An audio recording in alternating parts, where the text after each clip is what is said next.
His love is so wonderful, His mercy so bountiful. I can't understand, and I confess.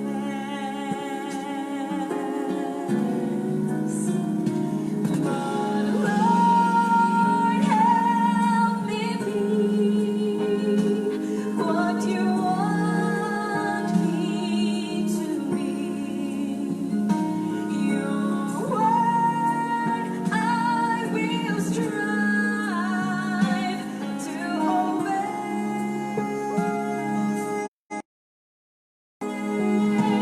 My life I now give you. I will leave and walk by all the way.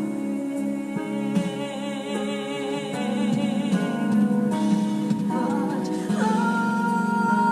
Lord, help me be what you want me to be. Your word I will strive to obey.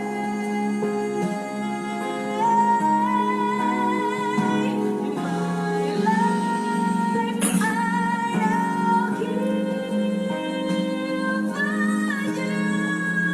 I will live and walk by your side all the way.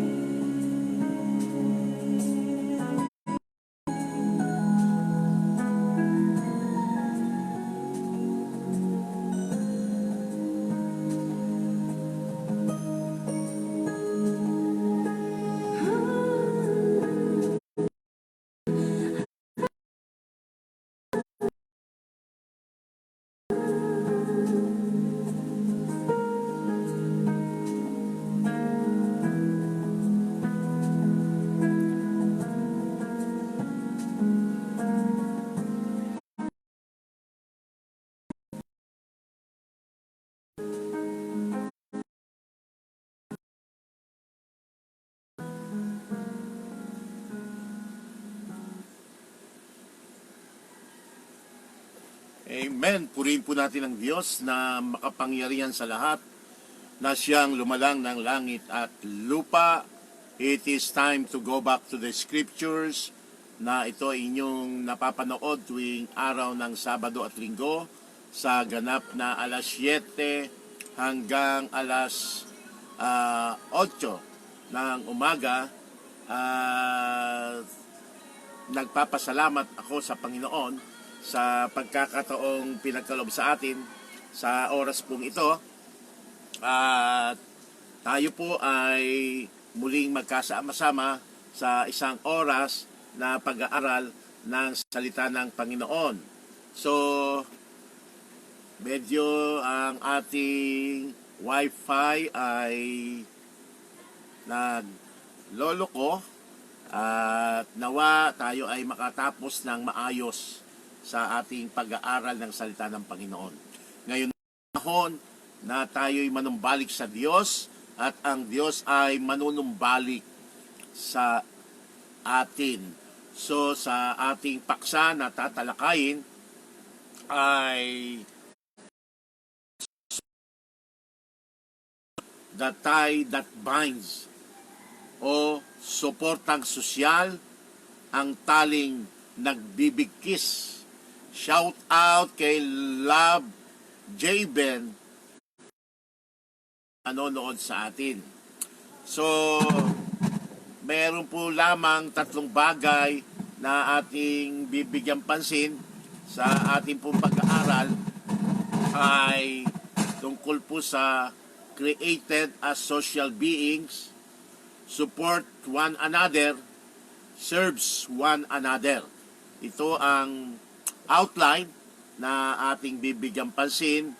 Nilikha na mga taong sosyal, suportahan ang isa't isa, paglingkuran at ang isa't isa. So bago po tayo magpasimula, ay makakapakinig muna tayo ng awitin na papuri sa Panginoon na ipagkakaloob po sa atin ni Jeremy Sanico.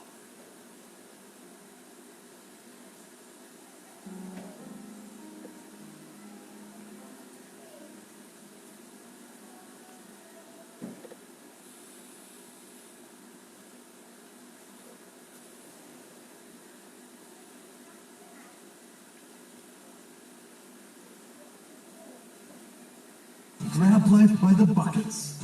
Don't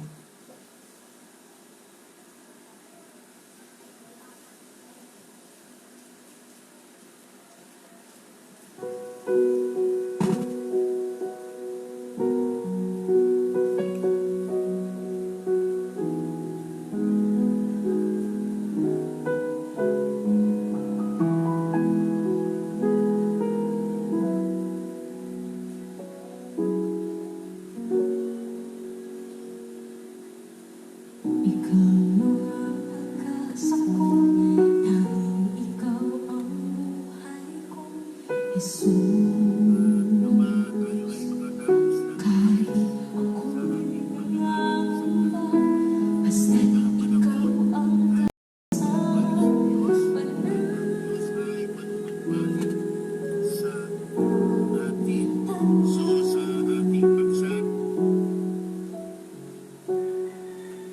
ikaw lang ang sasambahin, maligid man ay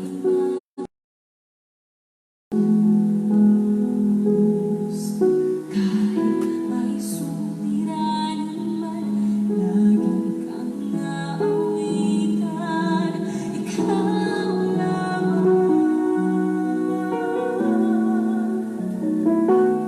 kahit kailan di ka nagkulang.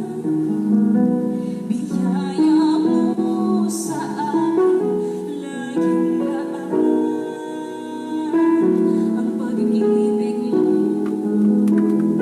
Sa'kin walang hanggan, inibig mo ako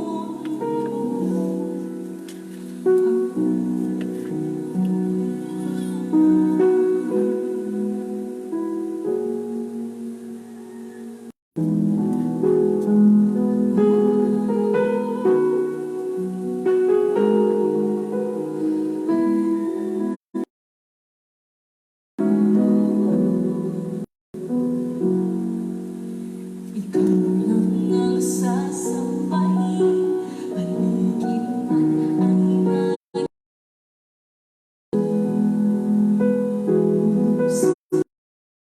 may suliranin man,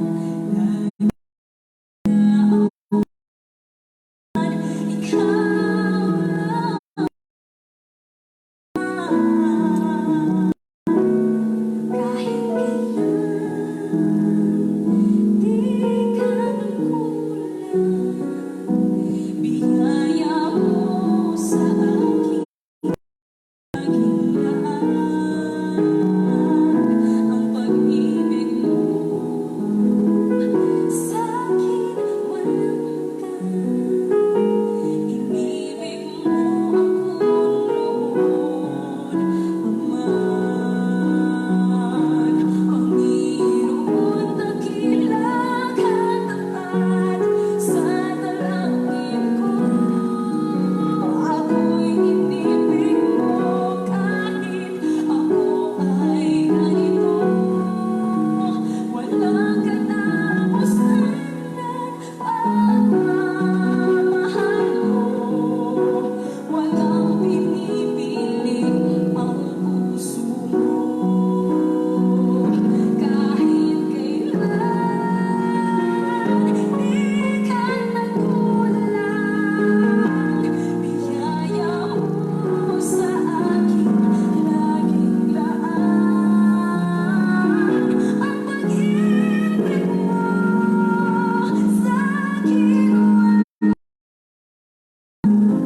Amen. Ang inyo pong napakinggang awit na ipinagkaloob po sa atin na ating kapatid na si Jeremy Sanico, di ka nagkulang. Okay, at salamat sa Panginoon sa pagkakataong muli po tayong nagkasama-sama sa ganito rin pong oras. At ang paksa na ating pong tatalakayin ay tungkol po sa social support, the tide that binds. Ito ang bibigyan po natin pansin. Shout out kay Lenihan ay nanonood po sa atin ngayon, at gayon din si Ray Bida na aking kapartner na ngayon ay nanonood, at nawa sa biyaya ng Panginoon ang sumaiyo at patuloy nawa na tayo ay maglingkod sa Panginoon sa araw-araw. So shout out sa ating mga kapatid, no? Sa iba't ibang lugar na napapanood po tayo sa kanilang pinagtatrabahuan, lalo tunggit sila ay magkakasama, at din ang ating mga kaibigan po ang sumusuporta sa pangangailangan ng buhay dito sa Pilipinas, at malaking tulong kayo sa ekonomiya. Frontliners na isa sa ating mga buhay na bayani, ang mga doctors, nurse, and workers na sila ay naglilingkod sa pasyente sa bawat ospital. At ang ating mga kapulisan at kasundaluhan, sila naman po ay nangangalaga ng ating magkaroon ng peace and order, at ganyan din ang pinatutupad na social distancing. Kailangan lang po tayo na mayroong mask at ganyan face shield. Ito ang importante upang hindi na tayo ay magkakawawaan.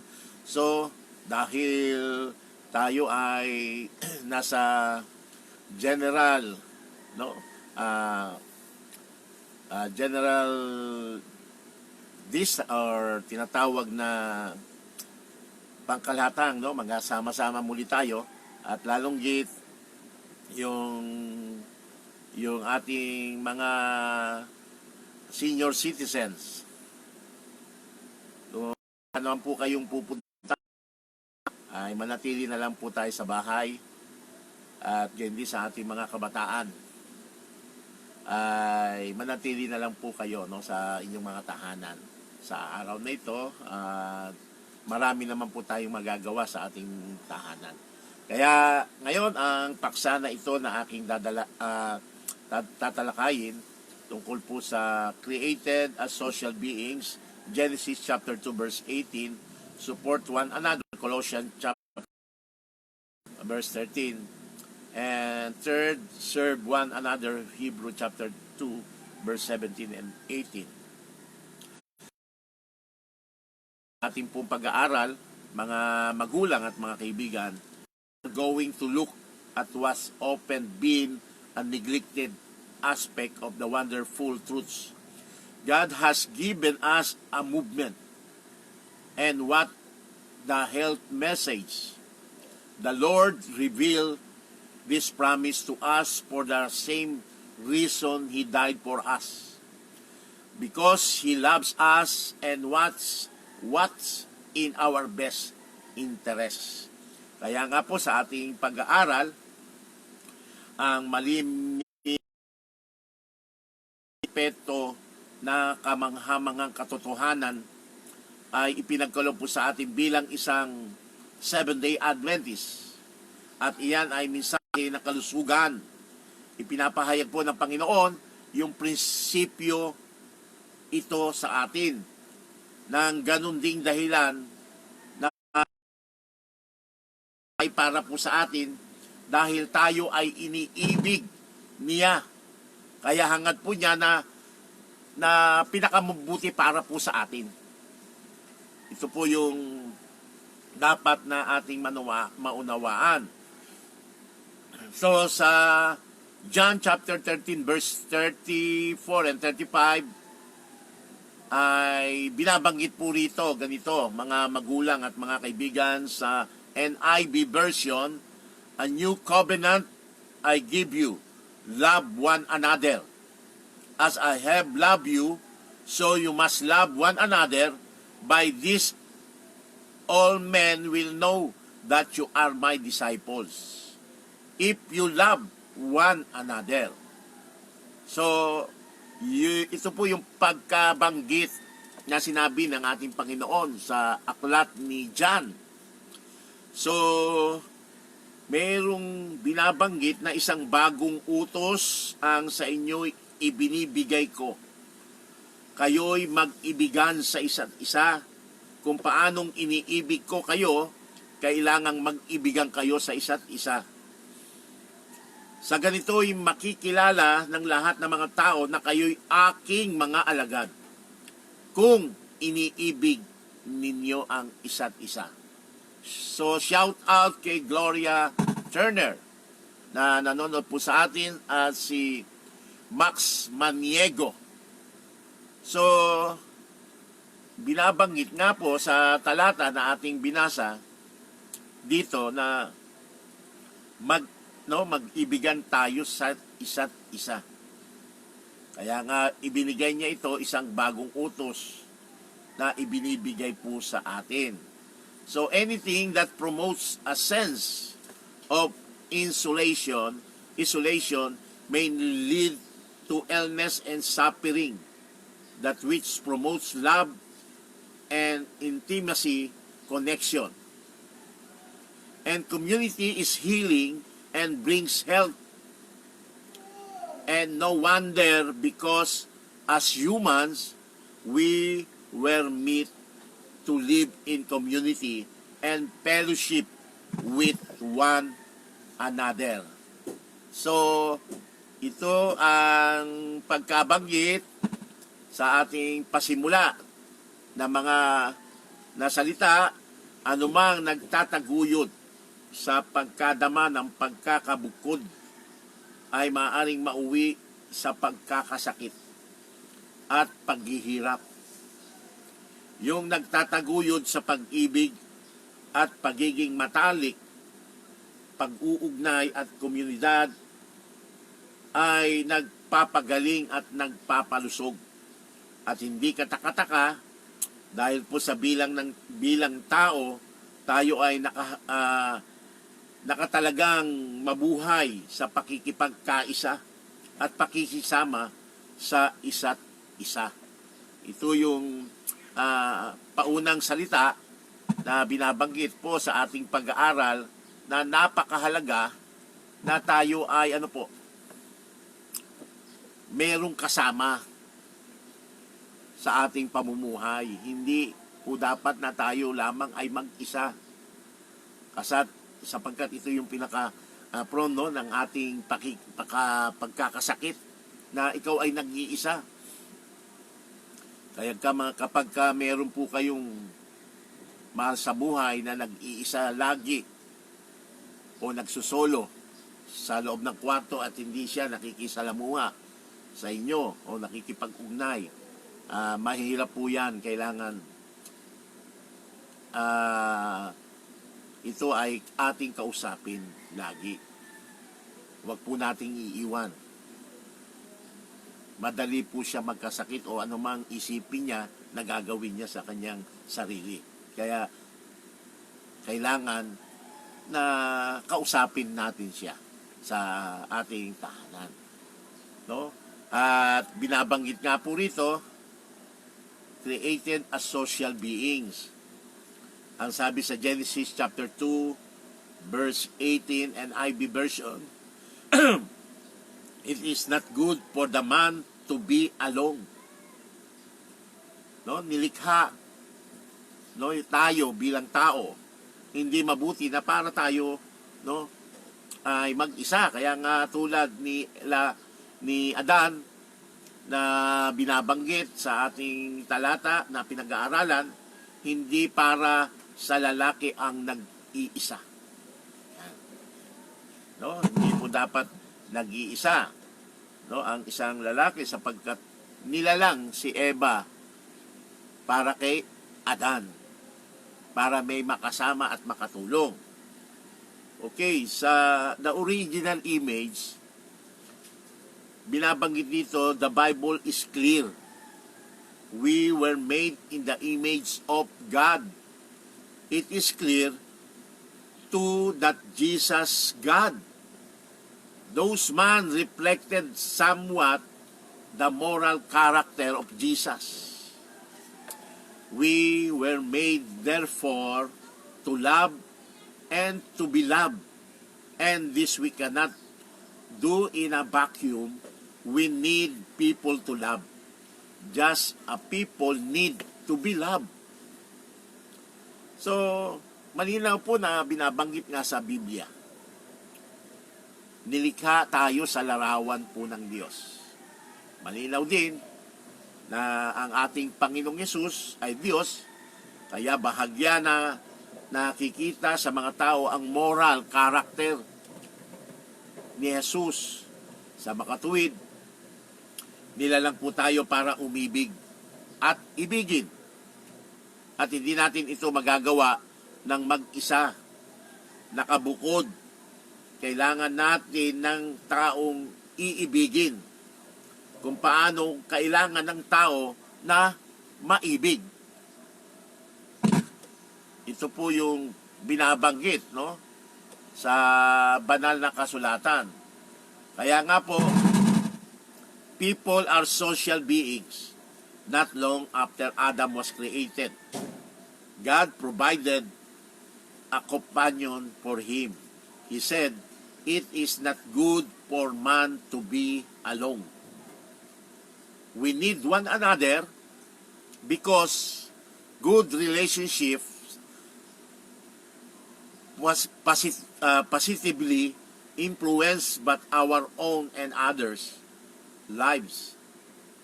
We should learn to give and receive graciously. Ang taong ay sosyal na nilalang. Hindi nagtagal, yung pagkalalang kay Adan, naglaan din ng Diyos, no? Naglaan ng Diyos ng kanyang katuwang. Kaya nga po sinabi niya, hindi mabuti sa lalaki na siya ay nag-iisa. Kailangan natin ang isa't isa.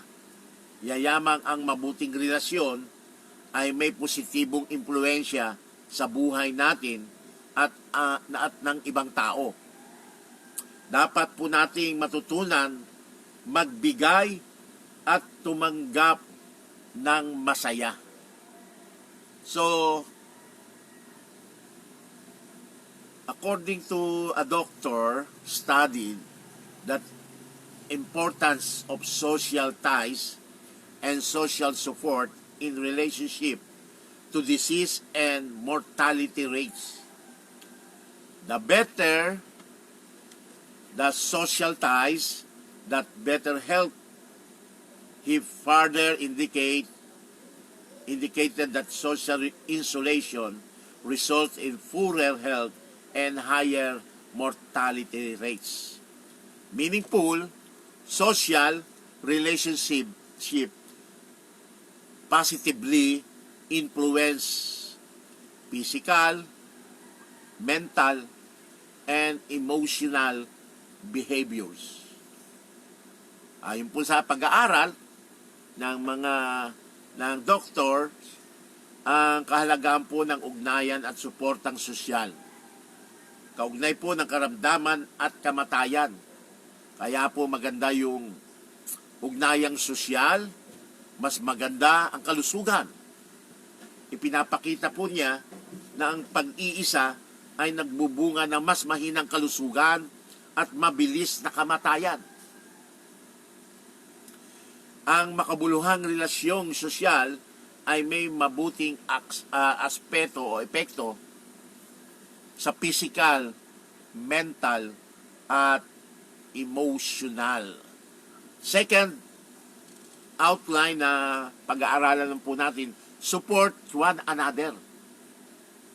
Binabanggit po rito sa books of Colossians chapter 3 verse 13, New King James Version. Bearing with one another and forgive one another. If you one has complained against another, even as Christ forgive you, so you also must do. Ano po yung suporta sa isa't isa? Binabanggit po sa banal na kasulatan, pagtiisan ninyo ang isa't isa. At kung ang sino man ay may reklamo laban sa kanino man, magpatawaran kayo sa isa't isa. Kung paanong pinatawad kayo ng Panginoon, ay gayon din naman inyong gawin.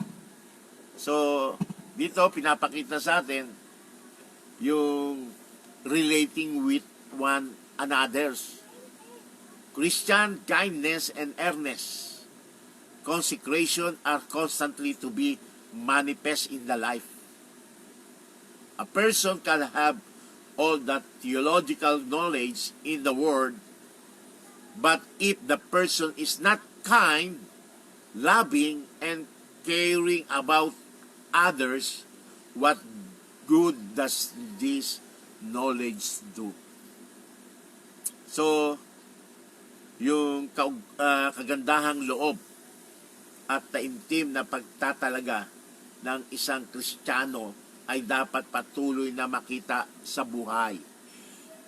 Ang isang taong ay maaring magkaroon ng lahat ng kaalamang teolohiya ng buong mundo, subalit kung siya ay hindi mabait, maibigin, at mapagmalasakit sa iba, anong ikabubuting kaalamang ito? Kaya po, binabanggit nga rito, support one another, relating with others. Ang sabi nga ni John, love, have fellowship. Kay Paul naman, receive, be kind, forgive, bear comfort. Kay James, confess your trespasses, pray. Kay Peter, have compassion, be hospitable. Ano po yung binabanggit ni John sa kanyang aklat? Pag-ibig, magkaroon ng fellowship. At ang kay Pablo, tumanggap, mapagpatawad. At kay Santiago o kay James sa kanyang aklat, ipagtapat ang pagkukulang, manalangin. At ang kay Peter o kay Pedro, maawa, magpatuloy. Kaya ito yung dapat na ating maunawaan. An outstanding virtue of the Christian is to follow the example of Jesus in loving people despite their weaknesses. He was caring and inclusive even when he was rejected and betrayed. We are called to do the same.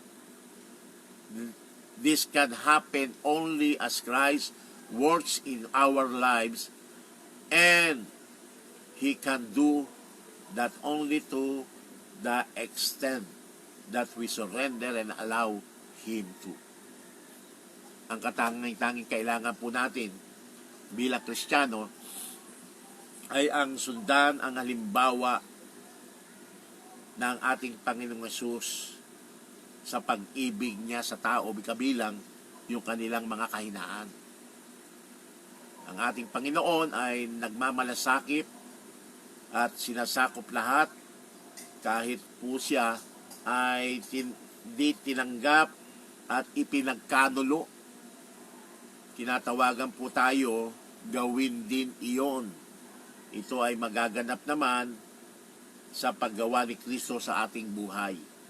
At ito ay magagawa lamang niya sa antas ng ating pagpapasakop at pagpapahintulot sa Kanya. So, kailangan natin na Sa araw-araw, tayo ay magpasakop at ang ating Panginoon ang siyang gagawa sa ating buhay.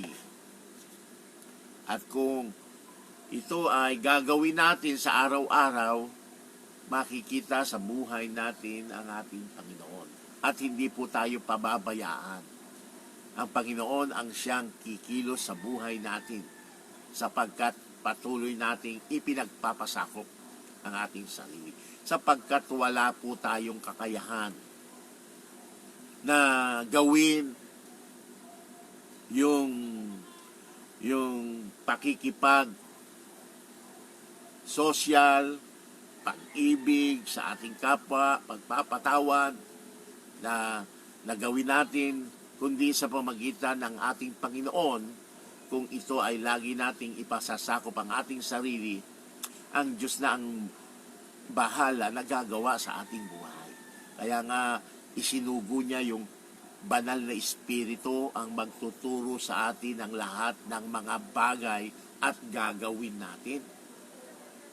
Pero kung hindi tayo magpapasakop, puro kamalian lamang ang makikita sa atin, lalong git ang Panginoon, gayon din sa ating kapwa. Kung tayo man ay nagpapakita ng hindi maganda, o nagpapakita tayo ng maganda sa ating kapwa, pero sa Panginoon ay hindi natin ito naipasakop yung sarili natin, walang kabuluhan yan. Sapagkat yung mga bagay na yan ay pakitang tao lamang. Madaling magpakitang tao. Pero yung kalooban mo na ito ay hindi mo ipinapasakop yung buhay mo sa Panginoon. Kasi ang Panginoon ang siyang bahala na sa atin kung sa araw-araw ipinapasakop natin ito sa Panginoon. Ang Panginoon, hindi tayo iiwan. Tayo lamang na mga tao ang umiiwan sa Panginoon. Yan po yung dapat nating tandaan ayon po sa banal na kasulatan. Serve one another. Binabanggit nga po rito sa Hebrew chapter 2 verse 17 and 18. Ganito po yung pagkakasabi, mga magulang at mga kapatid. And all things he had to be made like his brethren, that he might be a merciful high priest to make propitiation for the sins of the people. For in that he himself has suffered, being tempted, he is able to aid those who are tempted. Binabanggit nga po dito sa ating ikatlong outline na paglingkuran ang isa't isa. Kaya kailangan po siya ay maging kagaya ng kanyang mga kapatid sa lahat ng mga bagay upang siya ay maging isang maawain at tapat na pinakapunong pari upang gumawa ng handog na pantubos sa mga kasalanan ng mga tao. Palibhasay nagtiis siya sa pagkatukso, siya ay makasasaklolo sa mga tinukso. Nakita po natin na paano na ang pagtulong ng ating Panginoong Hesus sa atin ay nagpapatuloy po ito na ngayon ay siyang namamagitan para sa Diyos at sa atin. Naranasan niya yung mararanasan natin. Kaya kung atin lamang ipasasakop ang ating sarili sa Kanya, tayo ay tutulungan niya na ilayo sa tukso. Kaya nga yung ehemplo na panalangin na ibinigay sa atin na itinuro sa kanyang mga apostol, mapapansin natin yung kanyang patuloy na pagtulong sa atin sa araw-araw kung ipasasakop po natin ang ating sarili. The life of Jesus on earth was a life of service. From the earliest days of his ministry right up until the end, he was serving humanity. In fact, according to the Bible, he is still serving us today. And when we do this, we do not simply benefit others. We benefit ourselves as well. Kaya nga po yung buhay ng ating Panginoong Hesus na ikinabuhay niya sa lupa ay ang paglilingkod. Ipinakita po sa atin mula sa pinakaunang mga araw ng kanyang ministeryo hanggang sa matapos. Siya po ay naglilingkod sa mga tao. Sa katunayan, ayon po sa banal na kasulatan, siya ay naglilingkod pa rin sa atin ngayon. At sa paggawa natin ito, hindi lamang iba ang nakikinabang, pati tayo ay nakikinabang din. Nakita niyo po yung napakahalagang paglilingkod ng ating Panginoon ay nagpapatuloy, hindi lang natapos doon sa krus na namatay siya dahil sa pagtubo sa ating kasalanan. Nang hanggang siya pumanik sa langit, ay patuloy pa rin naglilingkod ang ating Panginoon. Think for a moment how good you feel when you reach out and help others. When you selfishly give of yourself with no intention of getting anything back for yourself. There is a sense of well-being. We get satisfaction that really nothing else can match. And this is because by giving ourselves of service, we are living as we were meant to live. We are doing what we're created to do. Pag-isipang sandali natin kung gaano kabuti ang iyong pakiramdam kapag ikaw ay inaabot at tinutulungan mo ang iba. Di ba po napakagaan sa buhay? Kapag ibinibigay mo ang iyong sarili na walang intensyon na makukuha ka o anumang kapalit doon sa iyong tinulungan. Napakaganda ang pakiramdam. Nakakamit po natin yung kasiyahang talaga na wala ng ibang makasasapat nito. At ito ay dahil sa pagbibigay ng ating sarili. Tayo po ay nabubuhay ayon sa dapat nating ipamuhay. Ginagawa po natin ang orihinal na dapat po nating gawin. Ito po yung tungkulin natin sa ngayon, mga magulang at mga kaibigan, sa ating mga kapatid at sa ating mga kaibayo nating pananampalataya. Kailangan na tayo ay maging matulungin sa ating kapwa.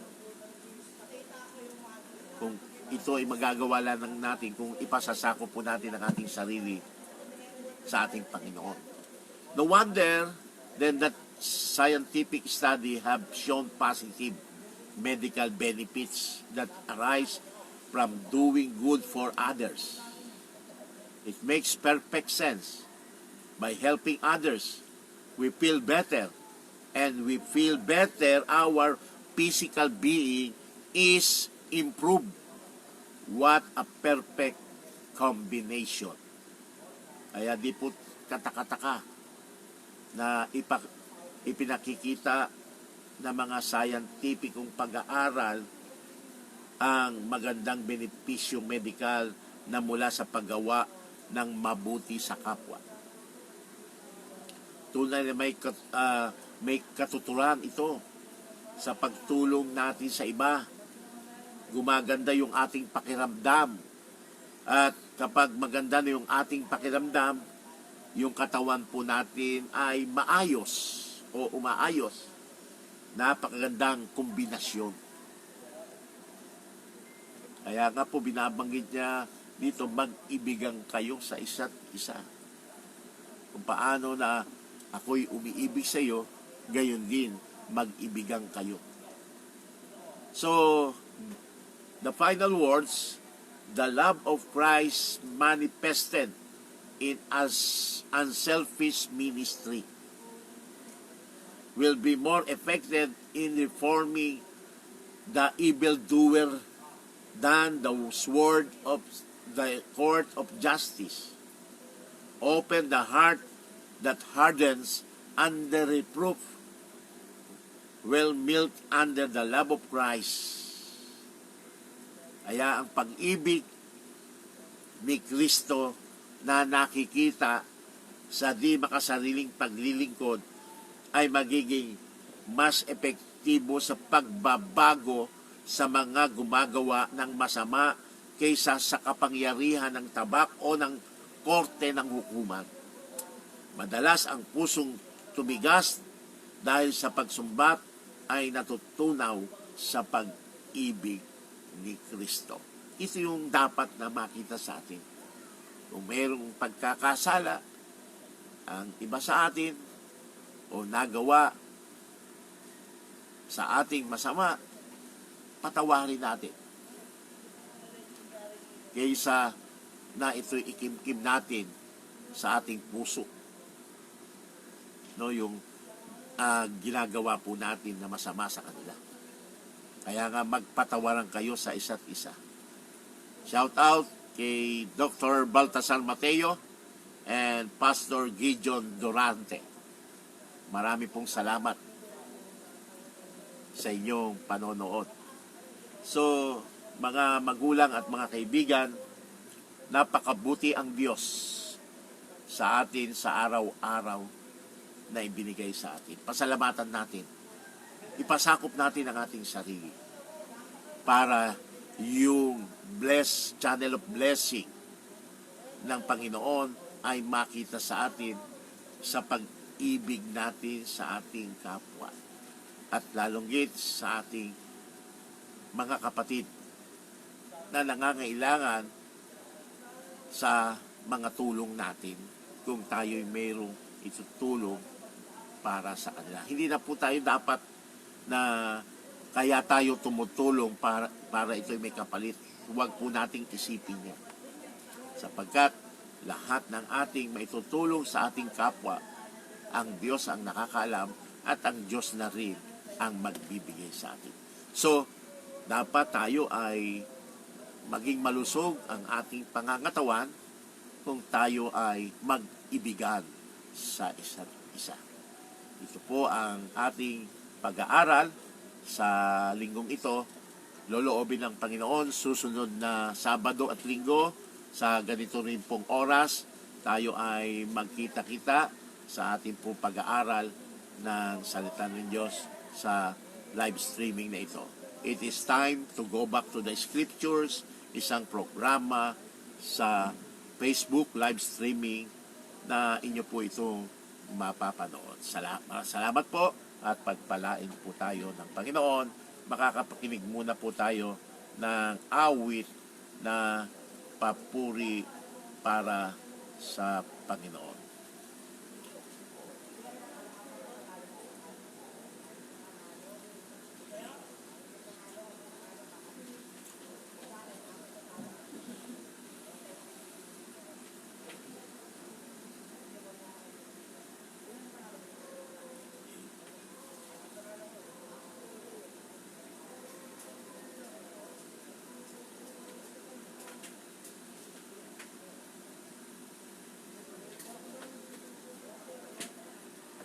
Okay, at tabayanan lang po natin ang awit na papuri para sa Panginoon.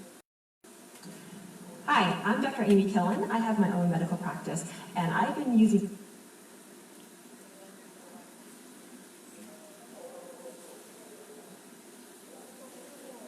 been doodling now for a few weeks to create these really fun videos to share with patients, prospective patients on social media. Hi.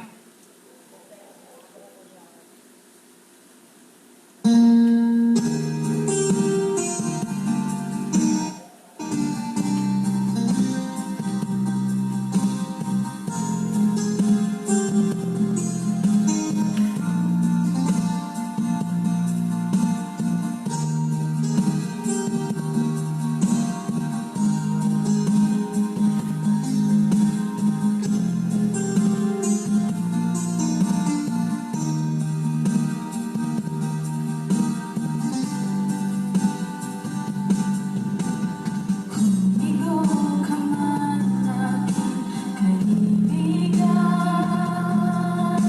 tubo ng buhay mo'y may kahirapan. Mayroong isang nagmamahal sa'yo, ilapit mo lamang ang puso mo. Huwag kang mawawala ng pag-asa. Ang kalungkutan na lang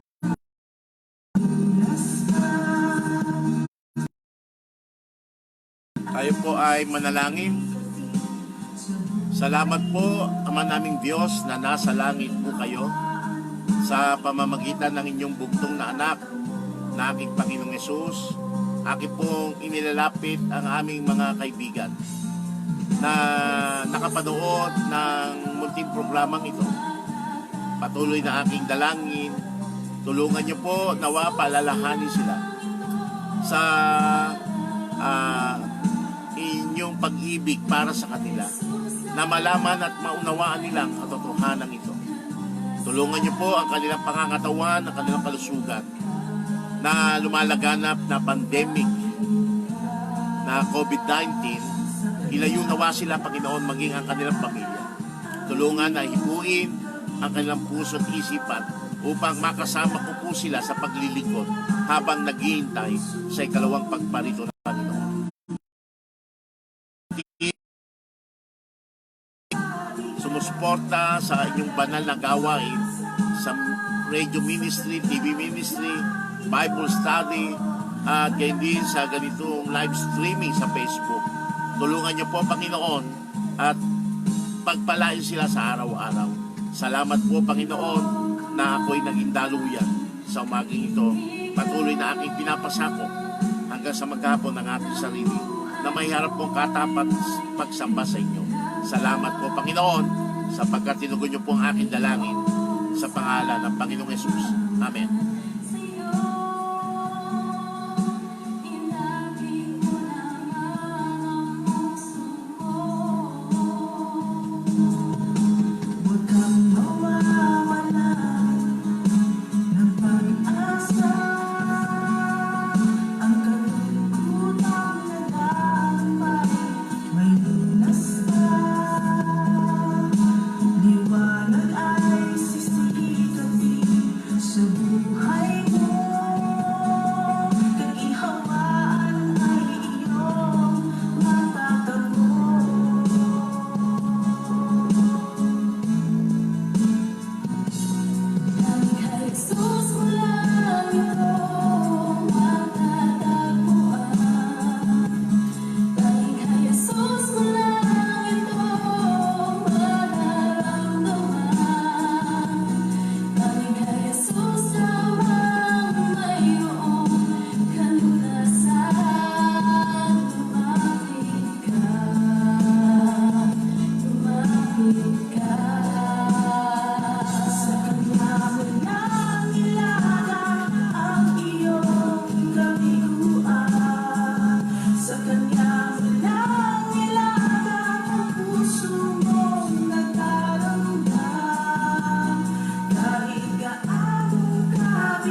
napakinggan ng awit ay tanging kay Jesus lamang ang inyong The world matatagpuan. has changed. So, at makakapakinig po tayo muli ng isang awit na papuri sa Panginoon habang Like that tayo'y fire malapit with a nagtatapos. new KF.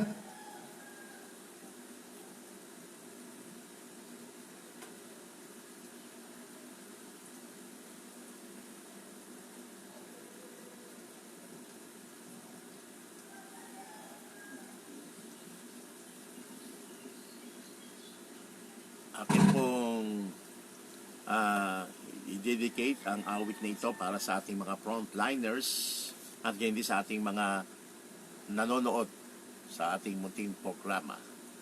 Ang awit walang hanggang pasasalamat.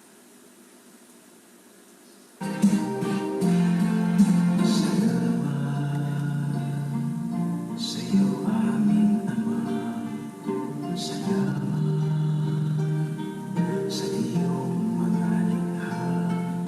Salamat sa liwanag ng araw at buwan. Salamat sa iyong Diyos. Salamat, Panginoong Jesus. Salamat sa iyong Pangilinas. Salamat sa buhay na walang hanggan. Salamat, salamat sa iyo. Walang hanggang pasasalamat. Ako sa iyo'y aming sasabihin. Maging sa huling sandali ng aming buhay, masasalamat sa iyo'y walang hanggan.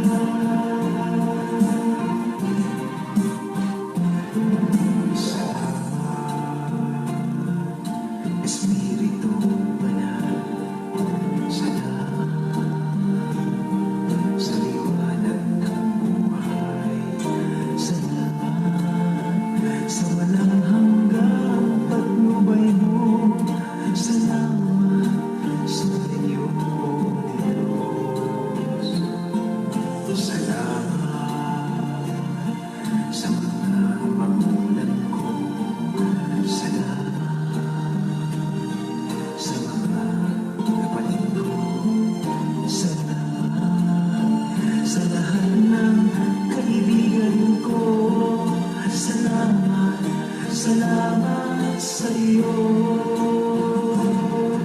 Walang hanggang pasasalamat.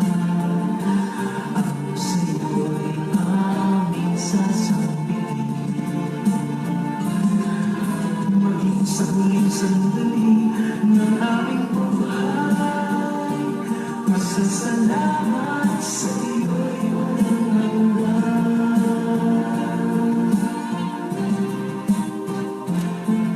Salamat sa bawat pagsubok. Salamat sa tibay ng loob. Salamat sa landas ng pagbabago. Salamat sa iyo, Diyos. Salamat sa wagas na pag-ibig mo. Salamat, iniibig mo ako. Salamat sa bawat taong nagmamahal. Salamat, salamat sa iyo. Walang hanggang pasasalamat. Ako sa iyo'y aming sasabihin. Maging sa huling sandali ng aming buhay, masasalamat sa iyo'y walang hanggan. Walang hanggang masasalamat. Ako sa iyo'y aming sasabihin.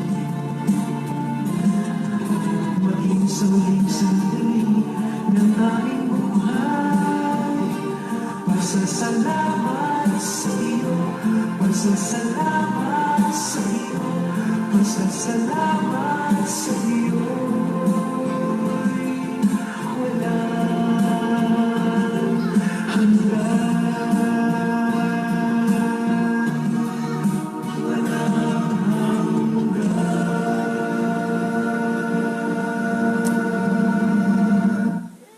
Amen. Ang inyong pong napakinggang awitin hanggang pasasalamat. Walang hanggang pasasalamat. Isang awit na inihandog po natin sa ating mga frontliners sa ating pong pag-aaral. So, sa susunod na sanlinggo, muli po tayo magkita-kita. It is time to go back to the scriptures tuwing araw ng Sabado at Linggo sa ganito rin pong oras. Nawa, pagpalain po tayo ng Panginoon.